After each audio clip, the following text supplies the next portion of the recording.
The scent of cinnamon and baked apples filled my kitchen as I pulled a golden pie from the oven. It was my son's favorite, the one I made every year without fail.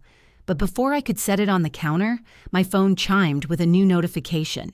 Without thinking, I tapped it. That is when my entire world shifted in the space of 20 seconds. A voice message played automatically. Evan's voice, my son's voice, harsh, tired, filled with irritation I had not heard before. I can't stand this useless old hag anymore. Once she finally takes her last nap, Lena and I will be celebrating in Paris with all that money. The pie nearly slipped from my hands. My own son talking about me, talking about my death like it was overdue rent. I stood frozen, my heart pounding in my ears, listening again and again just to make sure I had not misheard. But it was clear he meant me. He sent the message to me by mistake. For 30 years of marriage, Harold and I built a home filled with trust. I thought I had carried that into widowhood, but in that moment, with the pie cooling on the counter and betrayal burning in my chest, I knew Harold's quiet warnings had been right all along. My name is Joanna Whitaker. I am 64 years old, a retired school registrar, and I live alone in the same house where my husband Harold and I raised our children. For the most part, I have lived a steady and peaceful life. Harold planted roses every spring along the back fence, and I still keep them trimmed just the way he liked. The house holds layers of our history, every photograph and every creaking floorboard, a reminder of the years we built together. I believed widowhood would mean quiet days, a slower rhythm, maybe even a chance to discover new interests. Instead, I discovered something much darker. Betrayal was not coming from strangers or neighbors, but from the people I thought I could trust most, my own son and his wife. This was not just about money. If it were, I might have dismissed it as desperation or bad judgment. What I heard in Evan's voice was different. It was calculation, impatience, and a casual cruelty that made my blood turn cold. He was not just waiting for an inheritance. He was waiting for me to disappear. That was the moment I understood the stakes. This was not only about finances or property. It was about my dignity, my safety, and my right to live without fear in the home Harold and I had built together. Looking back, I realized the warning signs had been there all along. At first, they were easy to excuse. Evan started missing phone calls. He canceled visits at the last minute, often with vague explanations about work deadlines. Lena, ever cheerful, began steering every conversation toward my living arrangements. "This house must feel so big for you," she would say, her eyes scanning the furniture as though she were cataloging items for a future estate sale. Then came the brochures. Glossy pamphlets slipped onto my coffee table with titles like Silver Pines and Meadow View. Each one featured smiling, gay-haired couples painting watercolors or doing yoga in bright community rooms. "You'd make so many friends," Lena insisted. Evan nodded along, highlighting amenities like housekeeping and transportation. They called it independence, but I heard something different in their voices: urgency. The pressure grew stronger. One Sunday afternoon, they arrived with a folder of financial documents. Evan suggested I meet with his friend, a financial advisor. "Mom, you don't want to outlive your money," he said, as if I had never managed a budget. What stung most was the tone, a mix of pity and impatience. It was not care. It was reconnaissance. They were measuring, testing, looking for weaknesses. At the time, I brushed it off. But after hearing that voicemail, every moment replayed in my mind with a new clarity. They had not been checking on me. They had been circling me. The memory of Harold's last months came rushing back to me that night. He had always been the careful one, the steady hand in every storm. Even as cancer drained his strength, his mind stayed sharp. Lying in his hospital bed, he squeezed my hand and said, "Joanna, people change when money enters the room, even family. Promise me you'll be ready if that day comes." At the time, I thought he was being overly cautious. Our children loved us. I told him. They would never treat me as anything but their mother. But Harold's eyes carried a weight I could not ignore. He had worked too many years, seen too many families torn apart over inheritances and property. So he set things in motion. Meetings with his trusted friend, attorney Victor Hale, folders with sealed envelopes marked only for me. Instructions that sounded unnecessary back then, almost paranoid. I promised Harold I would honor them if the need arose. Now standing in the quiet of our kitchen, with Evan's voice echoing in my ears, I finally understood the day Harold warned me about had arrived. I sat at the kitchen table with the pie untouched and my phone heavy in my hand. My fingers hovered for only a moment before I dialed the number Harold had made me memorize. Victor Hale answered on the second ring, his voice calm and steady as always. "Joanna, is everything all right?" "Victor," I said, my voice firmer than I expected. "Do you remember the contingency plan Harold asked you to prepare?" There was a pause on the other end. "Are you saying it is time?" "It is time." Victor did not ask for details. He did not press me to explain what had happened. Instead, his tone shifted into the measured cadence of a man who had practiced this scenario for years. "Then I will make the calls tonight. By morning, the documents will be active. Every safeguard Harold requested will be in place." When I ended the call, a strange calm settled over me. My hands were steady again. Evan and Lena thought they were dealing with a gullible widow, still lost in grief. What they would face instead was a woman, armed with a plan, designed by a husband who knew her better than anyone else. The next morning arrived clear and bright, the kind of day Harold would have spent pruning roses. At exactly 9 o'clock, the doorbell rang. When I opened the door, Evan and Lena stood there wearing smiles that looked carefully practiced. Evan wrapped me in a hug that felt stiff, rehearsed. Lena held out a bouquet of daisies. I had been allergic to daisies for 20 years, but I thanked her anyway. Some battles could wait. Come in," I said, guiding them to the living room. I poured coffee and set out cups. Their eyes moved around the room, cataloging and appraising. Lena's gaze lingered on my grandmother's china cabinet. Evan studied the photographs on the mantel as if he were already deciding which ones to keep.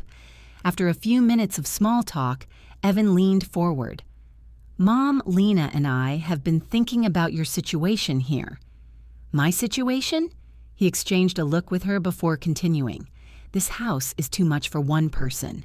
You should not be worrying about repairs or grocery runs. You deserve comfort." Lena pulled a glossy brochure from her tote bag and spread it across the coffee table. "Look at this one.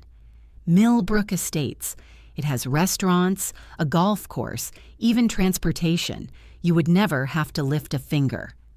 I scanned the page, noting the monthly fee of $8,000. "This looks expensive." "That is the beauty of it," Lena said brightly. "You would sell this house and the proceeds would cover years of living there, completely worry-free." And there it was, the phrase that revealed everything. I set my coffee cup down with deliberate care. "Evan," I said, "before we go further, I have something I think you should hear." I tapped my phone and the living room filled with his own voice, sharp and impatient. "I can't stand this useless old hag anymore. Once she finally takes her last nap, Lena and I will be celebrating in Paris with all that money." The color drained from his face. Lena's gasp was immediate, her hand flying to her mouth. Evan stammered. "Mom, that was taken out of context. I was frustrated. I did not mean—" "Frustrated?" I repeated my tone. "Even you were speaking about my death as if it were overdue." Lynn's voice trembled. "Margaret, it was a private conversation. He has been stressed, worried about you living alone. Worried." I raised my eyebrow and held up my phone again. A screenshot of Lena's Instagram glowed on the screen. A caption that read, "Romantic Paris getaway finally booked. Can't wait." The date was 3 days earlier. Lena's face went pale. That post that was for our anniversary next year. "Your anniversary is in March," I replied calmly. "This says September next month." Silence spread across the room, thick and heavy. The performance was over and the truth had nowhere left to hide. Before either of them could recover, my phone rang on cue. I answered on speaker. "This is Joanna Whitaker." Mrs. Whitaker, this is Victor Hale. I am calling to confirm that all documents we discussed have been filed with the court as of this morning. Everything Harold set in place is now legally binding." "Thank you, Victor," I said, making sure my voice carried across the room. "I am relieved to know Harold's protection plan is active." The words hung in the air like a hammer strike. Evan's jaw clenched. "Protection plan? What does that mean?" "It means," I replied evenly, "that if either of my children attempts to manipulate, coerce, or pressure me into decisions about my finances, living situation, or medical care, every dollar of my estate bypasses you and goes directly to charity. Harold planned for this long before you ever brought your brochures." Lena gripped her purse until her knuckles turned white. Evan looked like he had been slapped. For the first time, their rehearsed sympathy slipped away, replaced by panic. They had come expecting a compliant widow. Instead, they found a woman 3 steps ahead, backed by the man they thought was gone forever. That evening, the phone rang again.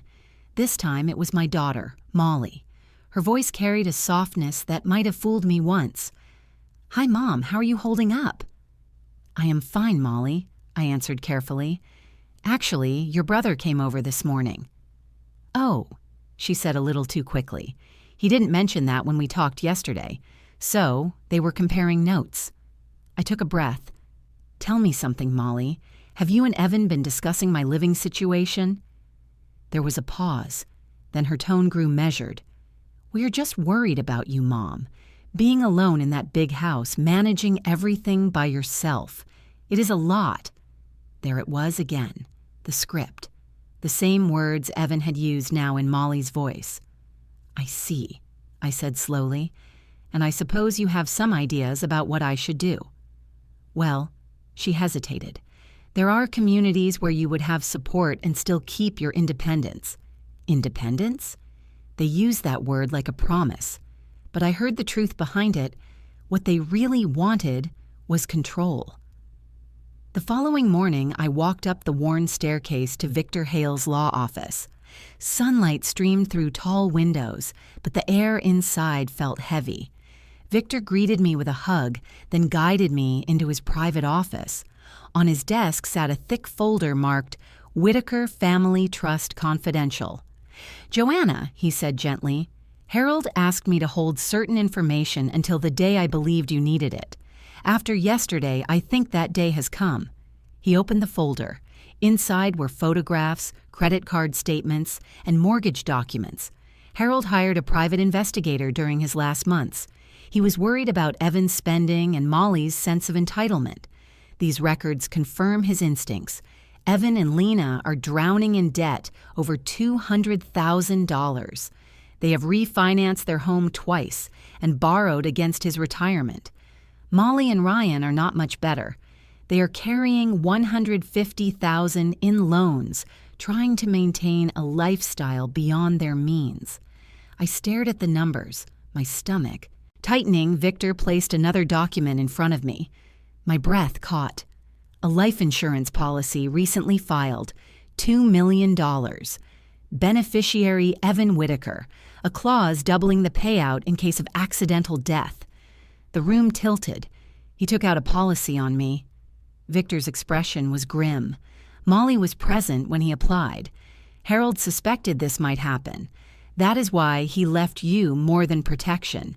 He left you resources your children never knew existed.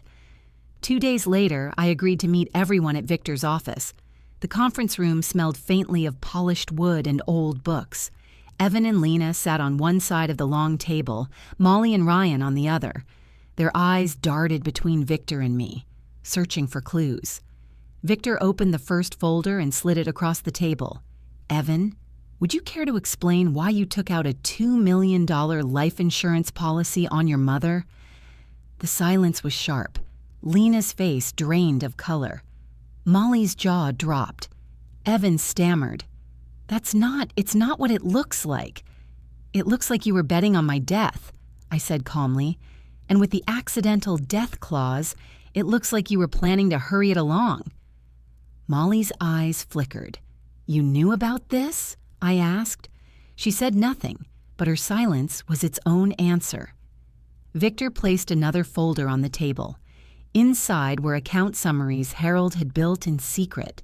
Your father ensured your mother would never be dependent on anyone. Joanna controls more than $3 million in assets you did not know about. Ryan leaned forward. Then what happens to it? Nothing happens to it, I said, my voice steady. It remains mine to use however I see fit. Evan's face twisted. We are your children. We have rights. You have exactly what you earned, I replied. And after everything I've heard and seen, that amounts to nothing. Lena stood abruptly, her chair scraping the floor. This is insane. No, I said, rising to my feet. This is clarity. For the next 5 years, if any of you contact me about money, inheritance, or my living situation, everything goes to charity. If love is real, it can wait. If not, then I finally know where I stand. The room fell into a silence thicker than stone. For the first time in months, I felt taller than my grief. Weeks passed, and the silence in my house no longer felt like emptiness. It felt like peace. For the first time since Harold's passing, I began to build a life that belonged to me alone. I enrolled in an Italian cooking class at the community center and laughed as I fumbled through my first attempt at handmade pasta. I booked a long postponed trip to Ireland, a dream Harold and I once shared. I volunteered twice a week at the local animal rescue where a shy golden retriever named Daisy Ironic, given my allergy, learned to trust again beside me. The phone stayed quiet. No check-ins laced with hidden agendas, no casual questions about my investments, no thinly veiled pressure to leave my home. I slept through the night without waking to worry about what scheme might appear next. Each morning I brewed coffee and stepped into Harold's rose garden. The blooms were steady, patient, and unbothered by human greed. Standing there, I realized something simple but powerful. Survival was no longer my goal. Living fully, joyfully on my own terms. That was the new beginning. Just when I began to believe the storm had passed, Caleb Morton, the investigator Harold had hired, called me with a voice edged in warning. Mrs. Whitaker, I think you should see something. An hour later, he sat at my kitchen table with his laptop open. On the screen were screenshots of text messages between Evan and Lena, copied from a cloud backup Caleb had been monitoring. The first one froze me. Lena, she's been gone 3 months. Maybe it's time to try a different approach. Evan's reply, I don't think she's coming back from this, but Tom thinks we should wait. Then another message appeared. Lena, what if we were wrong about the insurance? What if there's another way? Evan, investigator she hired is probably expensive. Maybe if we make her feel threatened, she'll come back to us for protection. My stomach tightened as Caleb clicked to the final exchange. Evan wrote, if emotional manipulation doesn't work, we might have to get creative. Tom found out about Mom's real net worth, enough to solve everyone's problems permanently. Lena answered, what kind of creative? His reply was simple chilling, the kind where accidents happen to people who travel alone. I closed the laptop. Their betrayal was no longer a suspicion. It was a plan. Before I could decide my next step, the doorbell rang.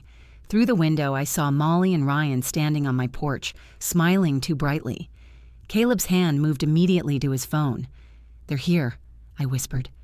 He spoke quickly into the receiver. This is Morton. We need backup now.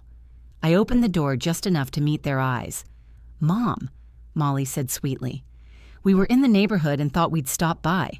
Before I could answer, Ryan added, not about money, just family. They stepped past me into the living room without waiting for permission. Caleb rose from his chair, folding his laptop closed. Ryan's gaze lingered on him. And who might you be? Caleb's voice was calm. A friend? Ryan smirked, but there was tension in his jaw. Molly wandered to the mantel, picking up photos from my cooking class. "You look happy, Mom." "Italy was good for you." My skin prickled. "I haven't been to Italy yet," I said flatly. She covered quickly.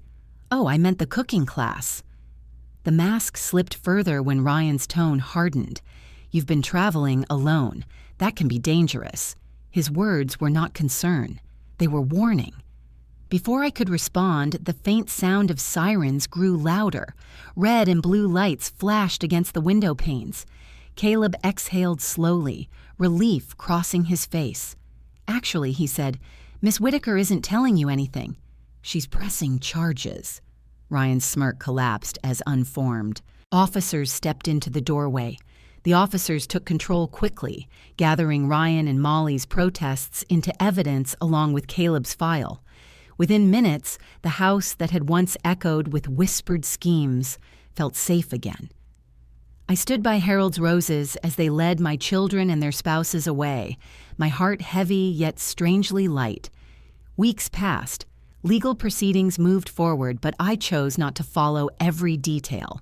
Courtrooms and charges would handle what needed to be handled. My focus was elsewhere. I booked my trip to Ireland, continued cooking classes, and filled my days with laughter at the animal shelter. The phone remained quiet, and for the first time in years, I was grateful for the silence. One afternoon in Gway, I sat in a small cafe writing postcards to my neighbor Nancy about the green hills and the sea air. My phone buzzed with a message from Evan sent from Prison Mom. "I'm sorry. Please forgive me." I stared at it for a long moment, then pressed delete. Some bridges are not rebuilt. Some are meant to burn, leaving behind enough light to see your path clearly. Looking back, I understand now that Harold was right.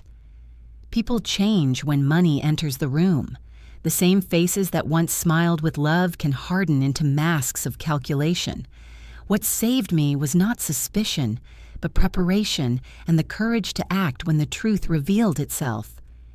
If there is anything I hope you take from my story, it is this: concern without consent is not care, it is control. Documentation is not paranoia, it is protection, and boundaries are not cruelty. They are a love letter to your future self. So if someone in your life tries to rush your decisions, if they pressure you to sign papers or sell property before you are ready, pause. Urgency is a tactic, not a necessity. Keep copies of your documents. Know who your allies are and never let loneliness trick you into surrendering your independence. Build community with people who love you for who you are, not for what you own. I chose freedom over fear. I chose peace over manipulation. And today, as I sip tea in a quiet kitchen filled with roses, I know I chose correctly. If my story gave you clarity or courage, tap like so it reaches the next person who needs it. Share it with a friend who is navigating difficult family ties and tell me in the comments where you are watching from. I read every word, and your voice matters.